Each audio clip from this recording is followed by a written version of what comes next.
Hey guys, I'm Natal, and today I'm going to show you how to get Cayde 6's Ace of Spades exotic hand cannon.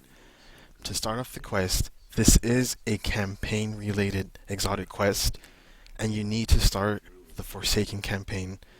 You're going to get to a certain part in the campaign, and once you do, you are going to return to the tower. Once you return to the tower, you're going to talk to Banshee 44. Banshee 44 is going to give you Cayde's Will. Now, this quest is confusing in that the entire thing is called Cayde's Will. From beginning to end, it's called Cayde's Will. Now, what you do with this, you can't do anything until you finish the Forsaken campaign.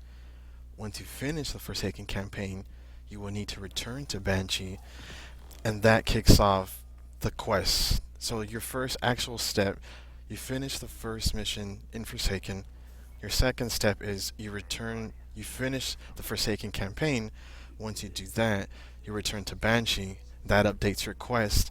And again, it's going to say Cayde's Will, but the objective this time is going to be different. So once you finish the Forsaken campaign, your objective now becomes to defeat enemies and invaders with hand cannons in Gambit.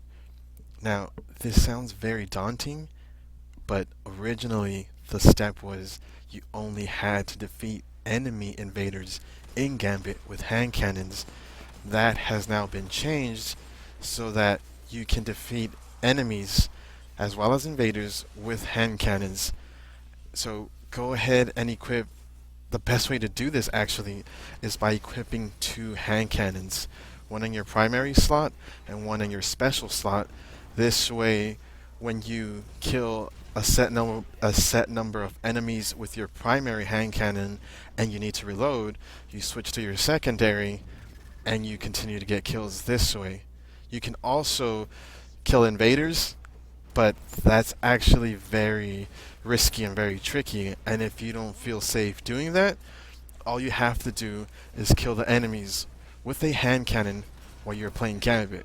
So they made this step much easier because, again, originally it was much harder.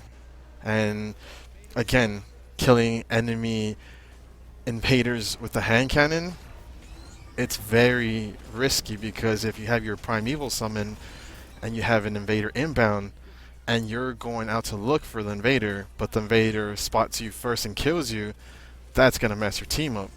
So if you don't feel comfortable doing that, again, all you have to do is kill enemies with hand cannons while playing Gambit.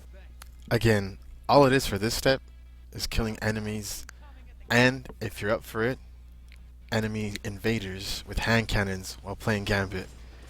But again, if you want to stick to only defeating enemies, you can do that and you'll complete this step in no time. When the Gambit portion of this quest is complete, your quest will be updated to Cayde's Will. Now, for this next step, what you're going to do is you're going to need to kill 250 enemies in strikes with hand cannons. So, for this step, the best strike to farm kills is this strike right here in the Dreaming City.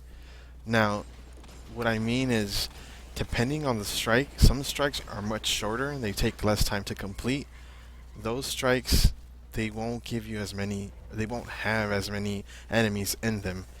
Now this strike right here, the Cayde the Corrupted strike, has a ton of adds. It has a ton of enemies, and in one run you can go up 36%, a little bit more than that.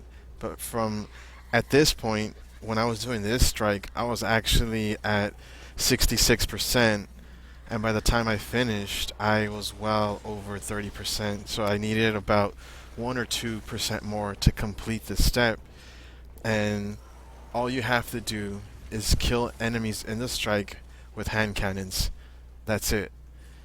The boss, I mean, I don't know if you have to complete the strike from start to finish, but all you have to do is kill 250 enemies in any strike with hand cannons. But again, if you want to stick to one strike and farm that strike, go for this strike in the Dreaming City because again, there are a ton of ads, and you will get a high jump or a lot of kills in one run. If you choose not to farm one strike over and over, and you are in the strike playlist like I was, and you complete your 250 enemy kills with hand cannons, your next step is Cayde's Will. Once again, the name's the same, but this quest step is different. For this next quest step, it is a Crucible step. And what you have to do here is defeat 25 opponents with precision final blows, or headshots, once again using hand cannons. This is another step that is actually a lot easier than it sounds, because if you have completed the Last Word quest and the Thorn quest by this point, this step should be a breeze. Because again, the Thorn quest was a lot of hand cannon, the same with the Last Word. It dealt with a lot of hand cannon stuff, right? A lot of hand cannons. This quest, it's the same thing, deals with a lot of hand cannons, and this Crucible step, if by this point you again have completed the Last Word quest and the Thorn quest, this next step should be very easy, because all you're doing is getting 25 headshots. That's it. If you win or lose a game, it doesn't count against you. If you go positive or you go negative, it doesn't count against you. The only thing that matters here is that you are getting headshots with hand cannons. And again, you can equip a hand cannon in your primary slot, in your kinetic slot, and you can equip a hand cannon in your special slot.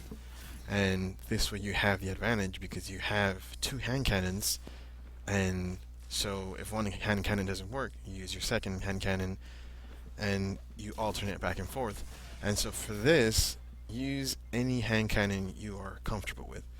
For this step, I went with the Ikelos hand cannon, the same hand cannon I used when I was working on Thorn, because this hand cannon, it just works specifically for headshots. It's probably one of the best when you are going for headshots. The damage is good, the recoil is good. And again, this step, all you're doing is defeating 25 opponents with precision final blows. And once you complete that step, step 6, again it's called Cayde's Will, but this step, you're going to search the solar system for Cayde's personal caches. So for this step, there are 4 caches, one on Io, one on Nessus, one on the Tangled Shore, and one in the European Dead Zone. Now for the first cache on Io, you're going to land in the Lost Oasis. From Lost Oasis, you're going to head for Terra Base Charon, or Charon, however you say that. And once you get there, you're going to clear out the ads. When you do, you're going to go to your left. You're going to see a green banner, and you're going to follow that into the Wraith Mines. And when you do that, follow the path that I'm going to show you, and it's going to lead you to the first of Cayde's caches. Now once you have gotten this cache on Io, you're going to make your way to Nessus. Once you are on Nessus, you're going to land in the Exodus Black fast travel location. And from Exodus Black, you're going to make your way to the Sunken Cavern.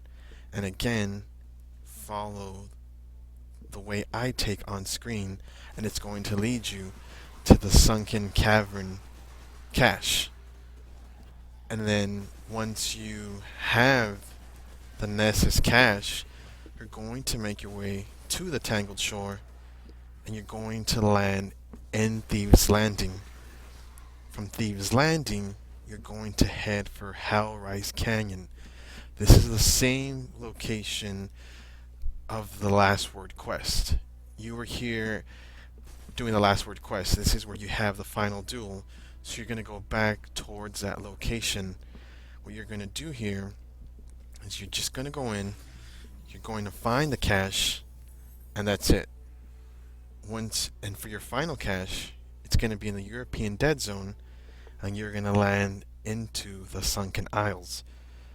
For the Sunken Isles, you're going to head for Legion's Anchor. And again, follow the path on screen, and that's going to take you to the last of Cayde 6's cache. This is the last stash that you need. And the way you know you're close to a Cayde stash is you will have something on the left, a notification on the left side that says Cayde stash is nearby. It will show up on the left side in green, and that will let you know Cayde stash nearby. The way you identified a Cayde stash, the stash will have a light emanating from it. It will be glowing. There is going to be a white light going upwards, and that's going to let you know there's a glow around the stash, and that's how you know that you are close to the stash.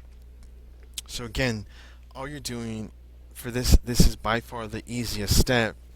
All you're doing is going to the locations that I mentioned. You're going to Io, you're going to Nessus, you're going to the Tangled Shore, and you're going to the European Dead Zone, and you're going to follow the guide on screen to get you to the caches. By far the easiest step. The only thing you have to deal with are ads.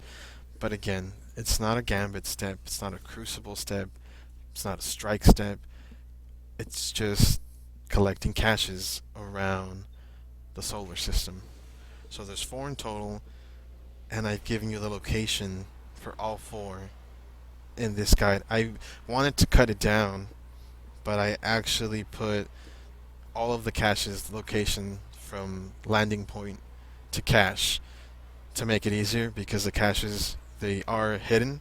So just to make things a lot easier, this part's maybe the longest part, because again it's very detailed and very in-depth of where to find every cache and the route to take and what you're going to do once you get there. So again, the most difficult thing of this step is clearing out ads, but once you take care of that, you just spot the cache and you find it, open it, and you move on to the next location.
For the Ace in the Hole quest, you will notice that all the sound has been removed.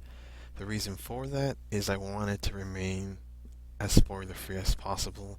This way you can experience this all for yourself. Now, for Ace in the Hole, the quest is literally a straight line from point A to point B. What you're doing in this mission is you are going to collect 10 chests. Now again, the sound has been removed so that you can experience this for yourself, because every time you open a chest, you're going to get a message. This quest is very heartfelt, and so that you can experience it yourself, again, all the sound has been removed. For the chests, the way you find them, they are all off the beaten path.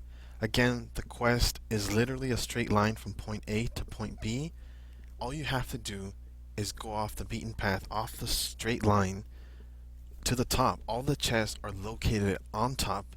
They're all above you, and in one area there's going to be 3 chests. It's always like that. So if you find one chest, there's going to be 2 more.